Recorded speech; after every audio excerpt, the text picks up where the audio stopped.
কোন দেশের সেনাবাহিনী পুলু নামে পরিচিত? ফরাসি। পরশুরাম কার ছদ্মনাম? রাজশেখর বসু। অনিলা দেবী কার ছদ্মনাম?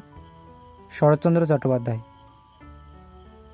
হিরোশিমা দিবস কবে পালিত হয়? 6ই আগস্ট। মেসোপটেমিয়া শব্দের অর্থ কী? দুই নদীর মধ্যবর্তী দেশ।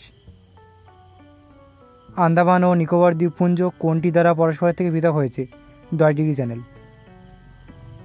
নীলগিরি কী ধরনের পর্বত? স্তূপ পর্বত।